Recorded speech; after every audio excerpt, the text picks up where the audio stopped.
먼저 우리는 예수 믿고 나면 하나님의 신분적으로는 하나님의 백성이 되어지고 또 하나님의 자녀가 되어집니다. 하나님의 자녀, 하나님의 백성 된 성도들은 이제는 천국 백성의 삶을 살아가게 되어 있습니다. 천국이란 말은 다른 말로 표현하면 하나님의 나라라, 그렇게 이해를 하면 되겠습니다. 하나님의 나라, 천국. 그러면 천국과 하나님의 나라는 같은 맥락입니다. 하나님의 통치, 여기 하나님의 통치를 의미하는 것이 바로 천국이고 하나님의 나라다. 그래서 예수님께서 이 땅에 오셔서 맨 먼저 외친 것이 천국이 가까웠느니라, 회개하라, 그렇게 외치지 않습니까? 그러면서 천국 복음을 증거하게 되었고, 또 산상봉을 통해서 천국 백성의 모습이 어떤 모습인가 하는 것을 말씀을 해주고 있고, 계속 이어서 천국 백성의 생활의 모습이 어떤 것이냐 하는 것을 계속 말씀으로 가르쳐 주고 있습니다. 먼저 천국 백성의 삶을 오늘 말씀을 통해서 한 가지 요약을 한다면은 33절, 6장 33절 말씀 한번 같이 읽도록 하겠습니다. 마태복음 6장 33절 말씀 있습니다. 그런즉 너희는 먼저 그의 나라와 그의 의를 구하라. 그리하면 이 모든 것을 너희에게 더하시리라. 천국 백성의 삶은 먼저 뭐라고요? 그의 나라와 그의 의를 구하라. 하나님 나라의 백성으로 살아가면서 하나님의 의, 하나님과 올바른 관계를 맺고 살아가라, 그런 말씀이 되겠습니다. 그러면 하나님의 나라 백성으로서 하나님과의 관계 속에서 의로운 관계를 맺어야되는데, 먼저는 하나님과의 관계를 우리가 올바르게 맺어야 되는 거죠.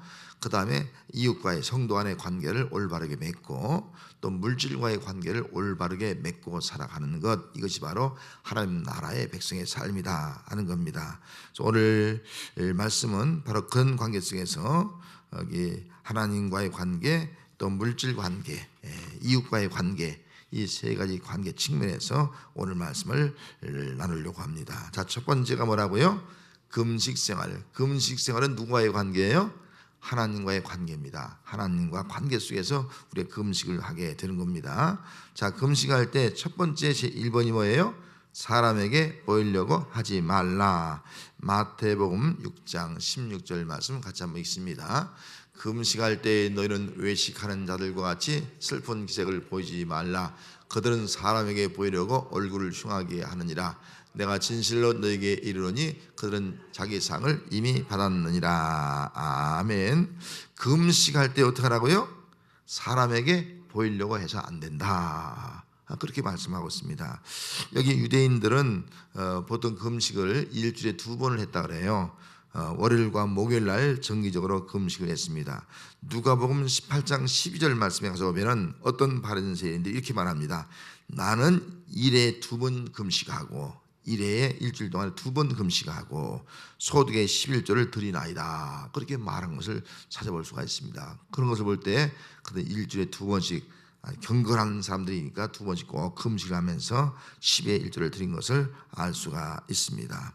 그러면은 그들이 금식할 때에 어떤 마음 가지고 금식했느냐 하는 겁니다. 첫 번째는 금식할 때에 사람들은 회개, 자기의 죄를 회개하면서 겸한 그런 표현으로 금식합니다. 내 죄를 회개하면서 자기 자신을 낮추면서 우리가 금식을 하게 된다 하는 겁니다. 그런 금식할 때는 우리는 내가 내 죄를 회개하면서 내가 낮아지는 모습이 있어야지만이 그것이 참된 금식이 될 수가 있다 하는 겁니다. 금식하면서 자기가 낮아지지 않으면 그건 금식의 의미가 상실되게 되는 것이죠. 두 번째 모습은 하나님의 인도와 자비하심을 구할 때 금식합니다. 전적으로 하나님 없이는 살 수가 없습니다. 하나님의 은혜가 필요합니다. 그때 우리가 금식하는 거예요. 그 예로 에스더 같은 사람이 어떻게 했습니까? 절망적인 상황이 아니에요. 죽으면 죽으리라. 하나님의 은혜를 구하는 거예요. 하나님의 자비가 없으면 살 수가 없습니다. 그럴 때 우리가 금식하는 거예요. 정말 인간의 방법으로 안 되니까 하나님의 역사야만 됩니다. 그럴 때 우리가 금식하면서 하나님의 전적인 역사를 바라보면서 나갈 때 우리가 금식을 하게 되는 것입니다. 또 한 가지는 자기 육신을 치는 거죠. 내 생활을 절제하기 위해서 자기 훈련, 나 자신의 훈련을 위해서 우리가 금식합니다. 그래서 나 자신을 내가 쳐서 정말 복종시키기 위해서 우리가 3일 금식, 또는 일주일 금식, 어떤 분들은 40일까지 금식을 하는 분도 있습니다. 자기 자신을 쳐서 복종시키기 위해서 금식하는 것이다. 그래서 나의 자신의 경건 훈련을 위해서 우리가 금식을 하기도 한다 하는 겁니다. 또 한 가지는 사람들은 이제 나눔과 절제와 나눔을 위해서 금식하기도 한다는 겁니다. 금식에서 내가 절제하지 않습니까? 절제한 것을 어떻게 하는 거예요? 다른 사람과 나누는 거예요. 그런 의미에서 금식하게 된다는 겁니다. 우리가 이제 다음 주 한 주간 주님의 고난을 맞으면서 한 끼씩 금식합니다. 그럼 금식하는 것은 뭐예요? 내가 한 끼, 내가 절제하는 거예요. 안 먹는 거예요. 그럼 그 절제한 것을 가지고 어떻게 한다는 거예요? 나누는 거예요. 그 금식의 의미가 거기 있는 겁니다. 근데 금식 해놓고 절제를 했는데 나누지 않으면 그 금식 하나만 한 거예요. 의미가 상실되는 거예요. 그래서 한 끼씩 금식했으면 그 금식한 것을 우리 사랑의 저금통에 넣어서 그 사랑의 저금통 가지고 다른 사람에게 나눠주는 거, 이것이 바로 금식하는 의미가 있다 하는 겁니다. 금식은 하나님과의 관계 속에서 하는 겁니다. 그래서 하나님만 바라보고 하면 되는 거예요. 그런데 자꾸 사람을 의식하는 거예요. 사람을 의식하고 사람에게 보이려고 하는 순간 하나님과의 관계는 벌써 깨지고 마는 거예요. 우리는 하나님만 바라보고 그냥 금식하는 겁니다. 그러니까 이웃 사람, 주변 사람들은 의식하지 않고 하나님만 바라보고 하니까 은밀하게 할 수밖에 없는 겁니다. 은밀하게. 다른 사람에게 보이려고 어떤 표시를 한다거나 슬픈 기적을 보인다거나 뭐 구약 시대로만 한다면 뭐 머리를 푼다거나 말이죠. 뭐 머리도 안 감고만 그대로 한다거나 그러면 벌써 사람에게 보이려고 하는 것이기 때문에 그건 하나님과의 관계 속에서 내가 금식하는 건데 그 목적을 상실하고 마는 것이다 하는 것을 여기서 말씀을 해주고 있는 겁니다. 그런 사람들은 이미 다 하나님 앞에 상을 받았다. 또 그 사람은 자기의 칭찬, 자기의 영광 또 이런 것을 받았기 때문에 이미 상을 받은 것이다. 사람에게는 칭찬받을지 모르지만 하나님께는 칭찬받을 수 없고 또 하나님께는 상급을 받을 수가 없다 하는 것을 말씀해 주고 있습니다. 여러분 다음 주 우리 고난 주간에 꼭 한 끼씩 금식합시다. 할렐루야. 이런 의미로 금식하는 거예요. 한 끼씩. 근데 한 끼 좀 배가 고파요. 사실 또 뭐 배고파도 좀 한 끼 금식하는 건 좀 참을 수 있어요. 내가 절제하고 그것을 나눈다는 것이 바로 십자가의 의미다. 이런 걸 꼭 기억하면서 한번 금식에 참여할 수 있기를 바랍니다. 자, 두 번째 금식 생활은 죄를 자복해야 돼요. 죄를 자복해야 합니다. 죄를 자복하는 회개가 없이는 안 된다는 거죠. 자, 느헤미야 9장 1절 2절 말씀 같이 한번 읽습니다. 시작. 그달 20 날에 이스라엘 자손이 다 모여 금식하며 굵은 베옷을 입고 티끌을 무릅쓰며 모든 이방 사람과 절규하고 서서 자기의 죄와 조상들의 허물을 자복하고 이스라엘 백성들이 이제 바벨론 포로에서 돌아와서 그들이 성벽을 재건하면서 하나님 앞에 이제는 회개하면서 금식하면서 죄를 자복하는 겁니다. 하나님, 우리의 죄를 하나님 앞에 또 우리의 허물을 하나님 앞에 고백합니다. 그렇게 자백을 하고 있는 것을 볼 수 있어요. 그런데 그 이제 아래 가서 보면 좀 주목할 단어가 있어요. 그들이 하루 동안 이제 계속 며칠 동안 금식하면서 기도하는데요. 낮 4분의 1은 율법을 낭독하는 거예요. 낮에 4분의 1. 또 낮에 4분의 1은 죄를 자복하는 거예요.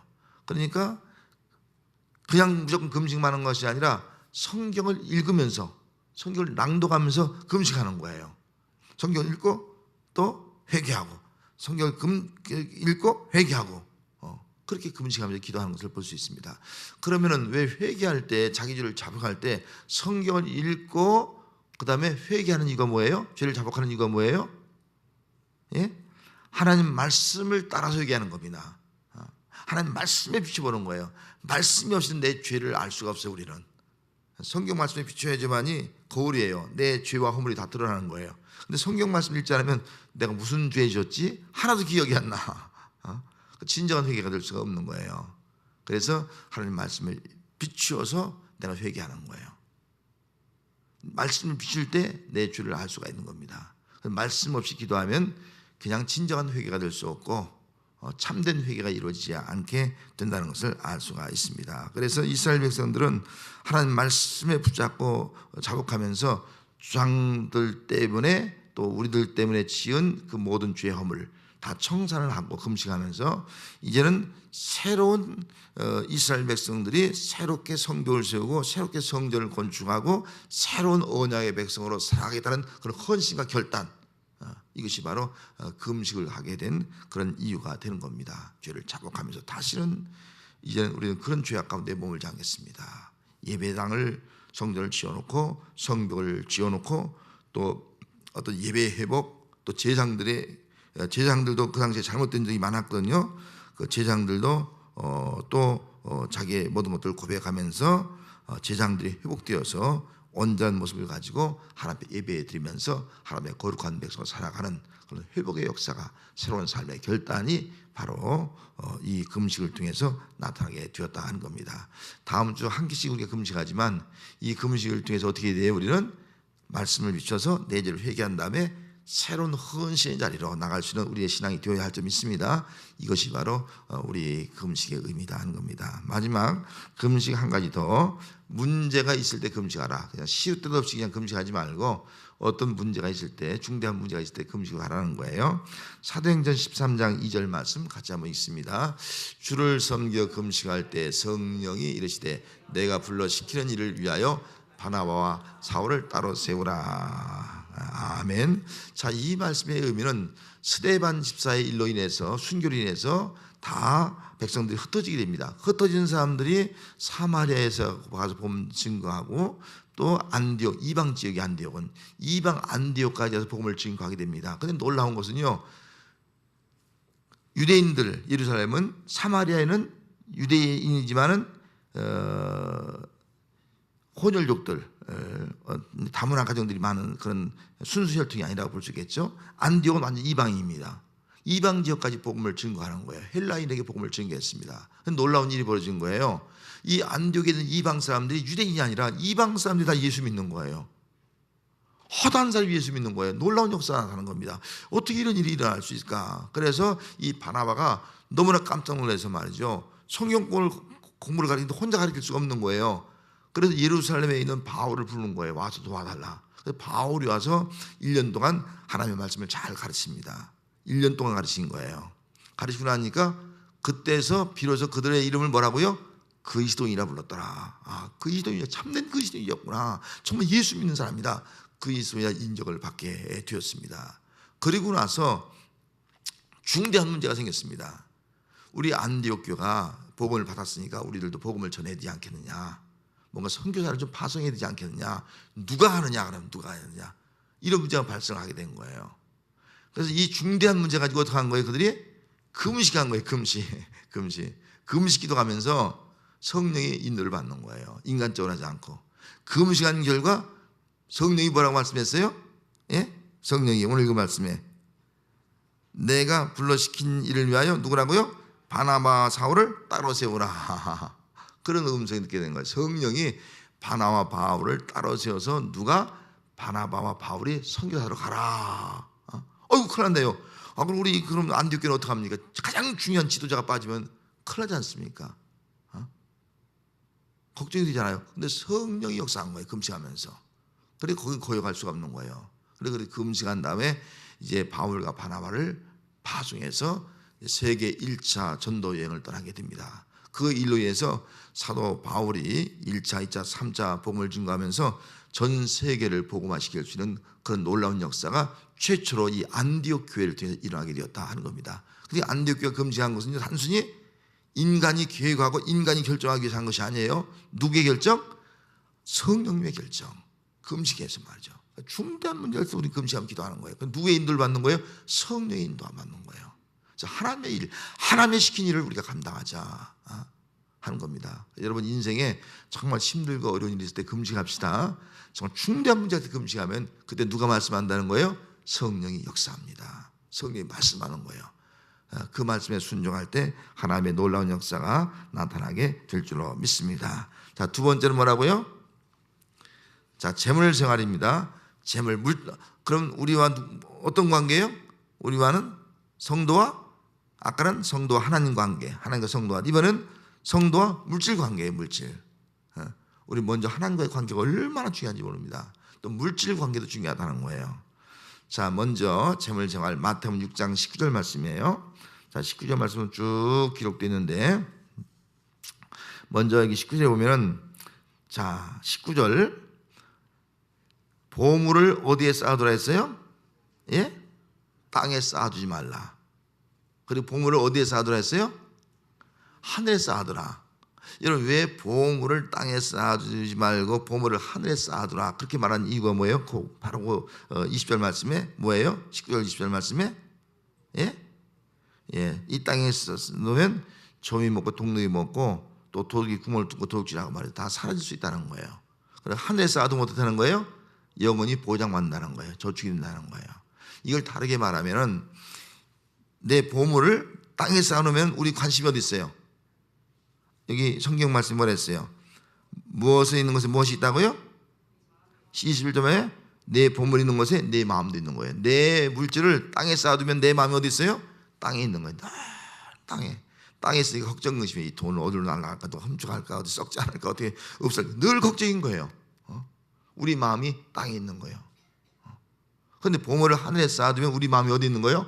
하늘에, 하나님께 있는 우리 마음이 늘 하나님을 향한 거예요. 하나님을 향한 거예요. 땅에 쌓으면 우리 마음이 늘 이 땅에 것, 돈, 나 자신을 위해서 그렇게 마음이 향해 있는 거예요.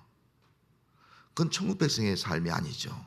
천국 백성은 보물을 하늘에 쌓아두고 우리 마음이 누구에게서? 하나님을 향해 있는 거예요. 늘 하나님을 향해서.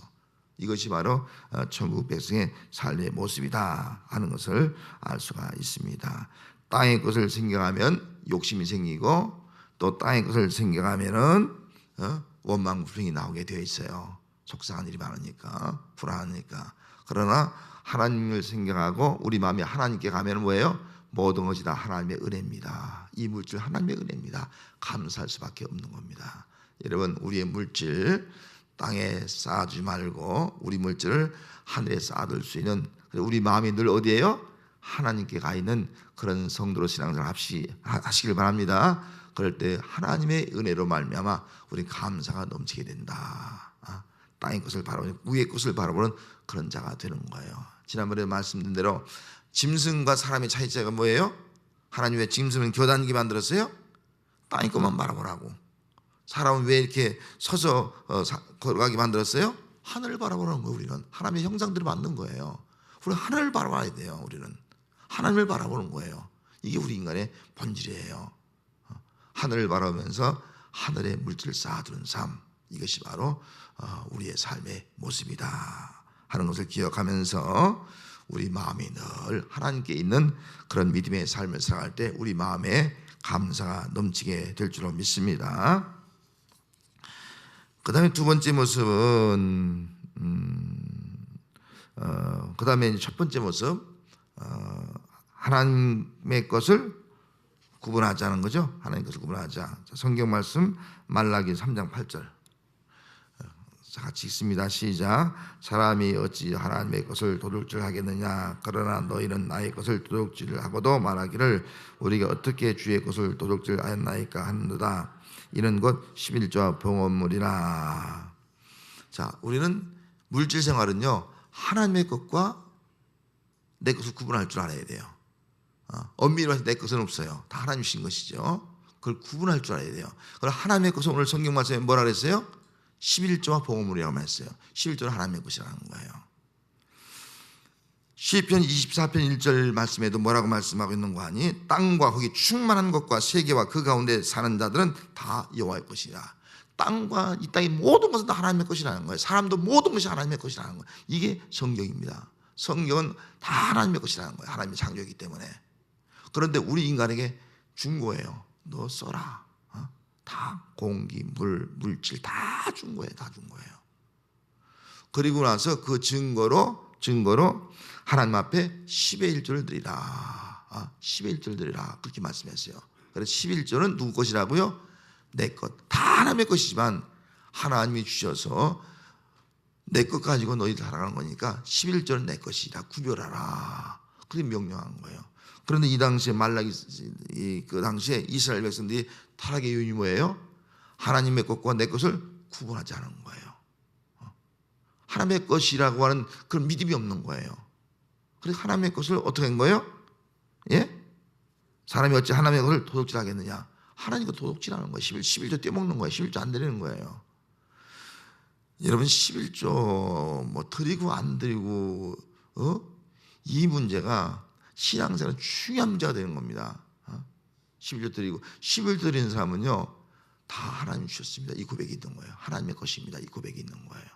근데 11조 안 드리는 사람은요 어떻게 보면 하나님의 창조를 부정하고요 하나님의 주권을 부정하는 거예요. 진정한 믿음이 아니에요. 그건 어떻게 보면 11조는 우리가 진정한 하나님이 나의 주인, 나의 구원자, 창조자, 또 나에게 생명을 대속하신 분, 이런 것을 고백한다면은 다 모든 것이 아버지께로 왔잖아요. 세상 만물도 아버지께로 왔고 내 생명도 아버지께로 왔고 우리 구원도 아버지께로 왔지 않습니까? 이 고백이 있다면 우리는 마땅히 11조를 드리는 겁니다. 여러분 11조를 꼭 드릴 수 있는 성도가 되시길 바랍니다. 11조 드리지 않으면 뭐라고요? 하나님의 것을 도둑질하는 거예요. 도둑질. 영적으로 벌써 죄를 짓는 거예요. 도둑질하는 죄를 짓고 있는 거예요. 여러분 이걸 좀 우리가 기억하면서 그러면서 뭐라고 말씀해 놓은 거 아니? 한번 11조 드려봐라. 그러면은 하늘 문을 열고 복을 쌓을 것이 없도록 내가 부어주겠다. 그렇게 약속하신 거예요. 여러분 믿습니까? 우리 약속을 믿어야 됩니다. 하나님 주권을 믿는 거예요. 하나님 약속을 믿는 거예요. 하나님 약속대로 반드시 이루시는 분이다 하는 것을 기억하면서 목사가 11조 설교하기가 참 어려워요. 그래서 저도 11조 설교 1년에 한 번 할까 안 할까 본문에 나오면 합니다. 본문에 나오면 하는데 의도적으로 11조 설교하면 좀 별로 없어요. 기억이 안 나요. 이렇게 본문에 나올 때는 합니다. 그래서 11조를 드리고 살아가야지 11조를 드리지 않으면 도둑질하는 것이다. 도둑질하는 거예요. 영적으로. 이걸 꼭 기억하면서 하나님의 것과 내 것을 구분해서 하나님의 것은 마땅히 하나님께 드리는 거. 이것이 바로 우리의 신앙생활이다. 뭐 국민 이제 목회자도 앞으로는 세금 내지 않습니까? 법에 세금 내려면 세금 내는 겁니다. 없죠. 그동안은 그런 법이 없었기 때문에 우리 안 내는데 내야지만이 정당한 거예요. 법적으로. 그러면 마음이 깨끗하지 않습니까? 여러분들 다 세금 내지 않습니까? 당당한 거예요. 그래야지만이. 이 백성의 의무예요. 천국 백성의 삶의 의무가 뭐예요? 11조예요. 어떻게 보면 당당한 거예요. 하나님 것, 하나님 주권 인정합니다. 그렇게 살아가는 거예요. 그럴 때 하나님께서 우리에게 더 큰 복을 주겠다. 다 하나님의 것이니까 더 주겠다는 겁니다. 넘치도록 부어주겠다는 겁니다. 이런 놀라운 역사가 함께할 수 있는 우리의 신앙생활이 되어야 할 줄 믿습니다. 자, 두 번째 뭐라고요? 물질을 어떻게 사용하자고요? 바르게 쓰자는 거예요. 바르게 쓰자. 자, 누가복음 16장 1절 말씀 읽습니다. 시작. 또한 제자들에게 이르시되 어떤 부자가 청지기가 있는데 그가 주인의 소유를 낭비한다는 말이 그 주인에게 들리니라. 청지기는 어떤 사람이냐면 주인의 것을 다 맡아서 관리하는 사람이에요. 요셉이 청지기였지 않습니까? 요셉은 고디발의 모든 것들을 다 책임지고 관리하는 사람이에요. 내 것이 아니에요. 다 주인의 것이에요. 이게 청지기예요. 그리고 우리는 청지기 아니에요. 우리는 다 예수 믿는 사람 청지기예요. 하나님의 것이에요. 근데 나한테 맡겨준 거예요. 청지기. 자녀도 맡겨줬고 돈도 맡겨주고 직장도 가지고 다 맡겨준 거예요. 이게 청지기예요.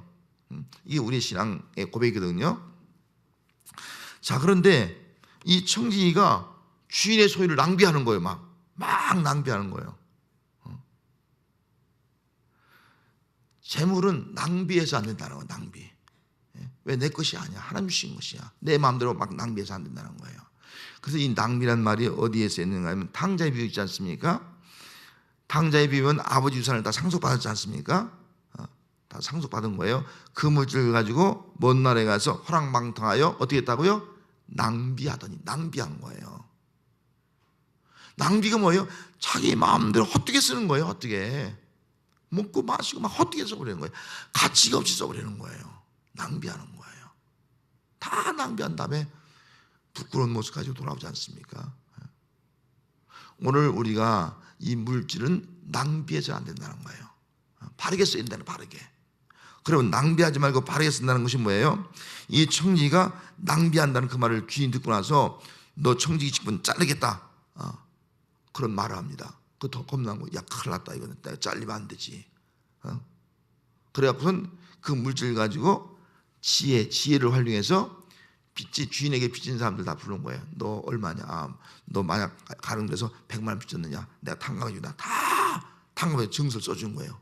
자기 것도 아닌데 자기 마음대로. 근데 칭찬받았어요.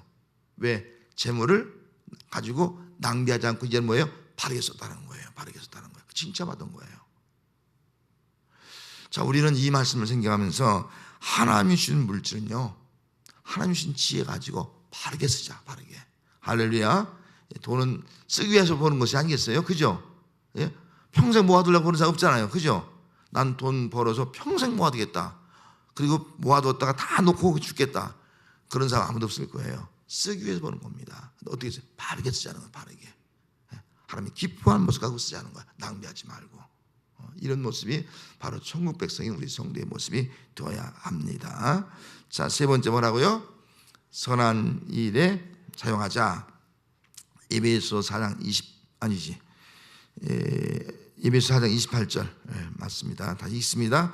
도둑질하는 자는 다시 도둑질하지 말고 돌이켜 가난한 자에게 구제할 수 있도록 자기 손으로 수고하여 선한 일을 하라. 이게 도둑질하는 것, 남의 거 훔치는 거죠. 불로소득이죠. 우리 불로소득하지 말고 내 손으로 어떻게 하라고요? 수고해서 땀 흘려서 벌은 돈 가지고 어떻게 하라는 거예요? 구제하라. 이게 뭐예요? 예? 선한 일을 하라.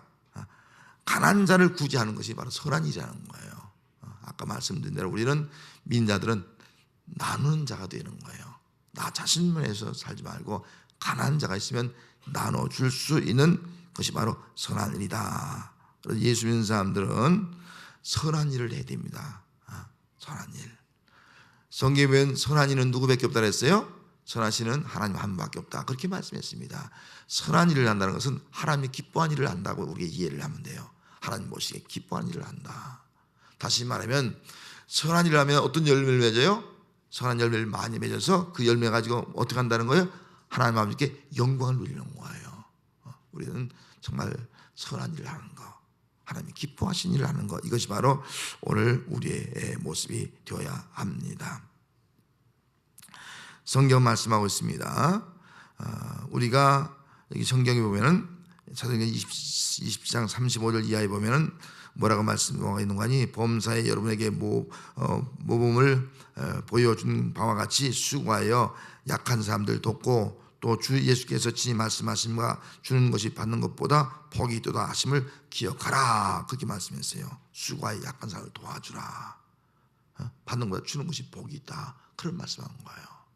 그래서 우리는 돈을 얼마나 벌었느냐가 중요한 것이 아니라, 그것도 중요하죠. 돈을 얼마나 벌었냐죠. 그러나 돈을 얼마나 벌었냐에 초점이 아니라 우리는 얼마나 그 돈을 잘 나누었느냐. 얼마나 잘 나누었느냐. 주는 자가 복이 있으니까 얼마나 잘 주었느냐. 이게 복된 거라는 거예요. 우리 모두 마찬가지일 거예요. 이후에 이제 하나님 앞에 섰을 때 하나님의 은혜로 축복으로 돈을 많이 좀 많이 벌던지 하여튼 돈을 벌었어요. 주님이 우리에게 물어볼 때 너 돈을 얼마 벌었느냐라고 물어보기보다는 뭘 물어보겠어요? 너 얼마나 많이 잘 나눴었느냐, 바르게 썼느냐, 선하게 썼느냐, 이거 물어보지 않겠습니까? 이게 하늘의 상급이죠. 이것이 바로 여러분 돈을 많이 버시고 많이 번 돈 가지고 바르게 사용하시고 또 아울러서 정말 선한 일에 사용할 수 있는 그리고 우리 믿음의 성도들이 되어야 할 줄로 믿습니다. 자, 세 번째 뭐라고요? 비판하지 말라. 누구와의 관계예요? 이웃과의 관계입니다. 성도 간의 관계예요. 비판하지 말라. 여러분 왜 비판하지 말아야 됩니까? 이웃은 성도는 뭐예요? 다 천국 백성이에요. 천국 백성.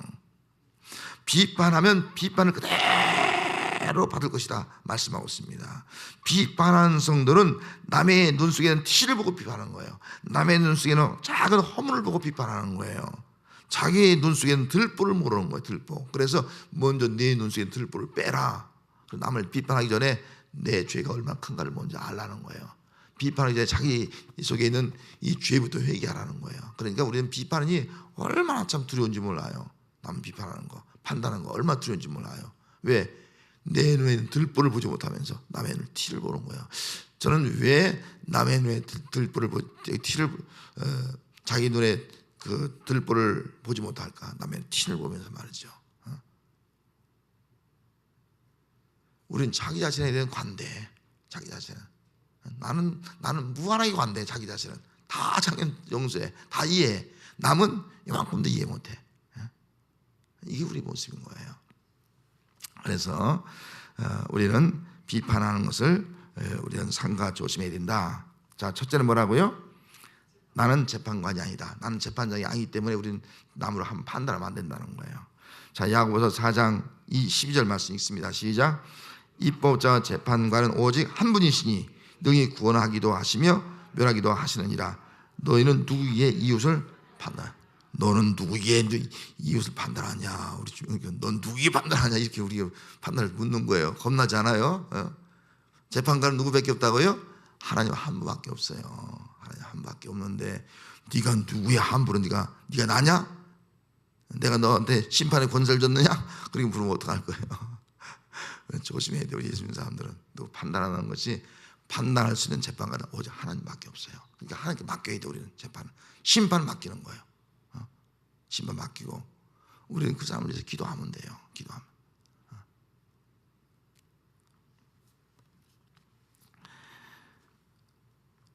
고린도전서 4장 5절에 보면 이렇게 말씀했어요. 그러므로 때가 이르기 전 곧 주께서 오시기까지 아무것도 판단하지 말라. 주께서 오시기까지 아무것도 판단하지 말라. 판단은 맡기라는 거예요. 주님 오실 때까지 막 판단하지 말라는 거예요. 주님 오시면 주님이 판단한다는 거예요. 주님이 너는 판단하지 말라. 이렇게 말씀을 하고 있는 겁니다. 여러분, 이걸 꼭 기억하면서 우리는 정말 판단하지 말고 남의 작은 허물, 어떤 문제 가지고 헤아리지 말고 정죄하지 말고 하나님께 맡기고, 우리는 그 사람을 위해서 혹 문제가 있으면 기도하면 됩니다. 기도하면, 맡기고 기도하면 하나님이 알아서 합니다. 하나님이 알아서. 이것이 바로 오늘 우리의 모습이 되어야 한다. 절대로 내가 판단하면 안 됩니다. 판단하는 순간 어떤 음성들을 하고요? 예? 너는 누구의 이웃을 판단하냐? 이 음성을 꼭 기억하세요. 그럼 함부로 판단할 수 없어요. 하나님이 네가 누구의 판단하냐? 재판관 나밖에 없는데 네가 누구의 판단하느냐? 이 음성들은 절대 판단할 수 없어요. 그 음성을 여러분이 기억할 수 있기를 바라요. 자, 두 번째 뭐라고요? 나는 허물투성이다. 여기 동의 안 합니까? 읽으니까 아닌 분들 계시네요. 예. 나는 허물 별로 없어. 다 그렇게 생각할지도 모르겠어요. 허물투성이라는 거예요. 에베소 2장 5절 말씀 있습니다. 허물로 죽은 우리를 그리스도와 함께 살리셨고 너희는 은혜로 구원을 받은 것이라. 우리 허물로 죽었어. 허물이 얼마나 많으면 허물로 죽겠어요. 그 다음 절에 허물과 죄로 그렇게 말씀했어요. 우리는 다 원죄를 가지고 있고 자범죄를 가지고 있어요. 이 허물이라는 말은 뭐예요? 우리가 지으면서 하는 수많은 잘못이에요. 다 누구나 다 수많은 잘못, 실수하지 않습니까? 이런 것들을 우리가 하게 되어 있습니다. 그래서 우리는 허물투성이다. 내가 허물이 이렇게 많은데, 이렇게 허물 많은 나를 위해서 예수님이 죽으셨는데, 또 저 사람도 허물 많아. 저 사람도 예수님이 저 사람을 위해 죽으셨는데, 똑같이 저 사람은 용서함 받았어. 그런데 내가 어떻게 다른 사람의 허물을 들추고 그 허물을 가지고 판단할 수 있겠습니까? 은혜 감사할 뿐이지 나같이 허물 많은 사람을 위해서 대속해 주셔서 감사합니다. 하나님, 저뿐 아니라 저 사람 내 허물까지도 주님이 대속해 주셨네요. 제가 저 사람 허물 보고 정죄할 이유가 없네요. 주님이 대속해 주셨는데, 나의 허물을 내가 알 때 우리는 비판하지 않는 그런 천국 백성의 모습을 가지고 살아갈 수 있게 되는 겁니다. 여러분, 나는 어떤 존재라고요? 허물이 많습니다. 여기는 목사 허물이 적어요? 허물이 많습니다. 여러분, 허물 많아요. 허물을 덮어주는 것이 사랑이에요. 사랑. 그래서 다음 절 시작. 형제는 사랑의 대상이다. 그래서 우리는 사랑의 대상인 거예요. 다 사랑의 대상이에요. 허물 많지만 그 허물을 덮어주고 사랑하는 거예요. 이것이 우리 모습이에요. 자, 골로새서 3장 13절 14절 말씀 있습니다. 불만이 있거든 서로 용납하여 피차 용서하되 주께서 저희를 용서하신 것 같이 너희도 그리하고 이 모든 군대에 사랑을 더하라. 이는 온전히 하는 띠니라. 온전히 매는 온전하게 매는 띠니라. 그렇게 말씀해서 누가 누구에 불만이 있거든. 여러분 불만이 있어 없어요? 신랑한테 불만이 있어요 없어요? 저도 우리 집사한테 불만이 요즘 있어요. 불만. 사람들한테 불만이 있어요. 교인들 성도 간에 불만이 있을 수 있어요. 그럼 불만이 있을 때 어떻게 하라고요? 서로 용납하라. 이 불만이란 말은요, 그 원어적 의미를 보면은 몸푸에란 말인데 비난, 실수, 다툼이에요. 그래서 불만은 서로 인간관계 속에서 실수할 수 있어요. 잘못을 할 수 있는 거예요. 비난받을 행동할 수 있는 거예요. 이게 불만이에요. 못마땅한 거예요. 왜 저렇게 행동하지? 마음에 안 들어. 진짜 마음에 안 들어. 나 같으면 저렇게 안 할 텐데. 그 불만이 있어요. 왜 저렇게 행동하지? 이해가 안 돼. 자, 용납이 뭐예요? 용납은 있는 그대로 봐드리는 거예요. 있는 그대로. 우리 권사님 있으면 신권사님 있으면 신권사님 그대로 있는 모습, 박권사님 그대로 있는 모습 봐드리는 거예요. 이것이 용납이에요. 자, 가령 예를 들어서 여기 있는 사람이 다 같아 달라요. 다 달라요. 용납이라는 것이 뭐냐면 다름을 인정하는 거예요. 다 달라. 나와 달라. 내 기준으로 판단하면 안 돼. 다 달라. 나하고 다른 거예요. 이거 용납이에요. 그럼 다름과 틀림이 어때요? 그건 구분해야 돼요. 나하고 다를 뿐이 이 사람이 틀린 것은 아니라는 거예요. 근데 우리는 잘못하면 나와 다르면 틀렸어. 저 잘못하고 있네. 우리는 그렇게 생각하기 쉬운 거예요. 나하고 다른 것이 틀린 것이 아니다. 그래서 용납하라. 그런 의미의 말씀이 되는 겁니다. 여러분, 우리는 다름을 인정해야 돼요. 서로 다 달라요. 여기 있는 사람 다 달라요. 그걸 인정해 주는 거예요. 인정해 준 다음에 각각 다른 사람이 인정해 주면 그 다른 것이 합력해서 선을 이루는 거예요. 자, 음악 하잖아요. 음악 다 달라. 성가대 30명, 3명이 다 달라. 다른 사람들이 모여서 뭐가 되는 거예요? 하모니를 이루는 거예요. 소프라노, 엘토, 테너, 베이스 하모니 이루는 거예요. 진주문교 성도들이 다 달라. 다 다른 사람이 모여서 뭘 이루는 거예요? 선을 이루는 거예요. 한 몸을 이루는 거예요. 한 몸. 이것이 바로 우리 모습이라는 거예요. 똑같으면요 못 살죠. 가령 예를 들어서 또 우리 집사람하고 얘기할게요. 우리 집사람하고 저하고 똑같다. 살아 못 살아? 아이고 어떻게 못 살죠. 진짜 똑같으면 늘 봐도 그 얼굴 나랑 똑같으면 어떻게 삽니까? 다르니까 살지. 다르니까 보완이 되죠. 같으면 똑같다. 그런 살 수가 없어요. 서로 다른 것들이 서로 협력. 우리 몸 다 가사에 틀려요. 다 역할이 다 달라요. 그러니까 한 몸을 이루는 거예요. 한 몸을 이뤄서 여러 가지 필요한 일들을 하는 거예요. 교회가 바로 그렇다는 거죠. 그래 뭐라고 말씀했습니까? 마지막에 이 모든 곳에 뭐라고요? 사랑을 더하는 거. 사랑은 뭐라고요? 온전하게 매는 띠예요. 띠. 사랑. 그래서 사랑의 대상인 거예요. 사랑으로 다 덮어주면요 그로 인해서 뭘 이뤄요? 하모니를 이루고 한 몸 된 교회를 이루게 될 줄로 믿습니다. 할렐루야. 한번 기도하겠습니다.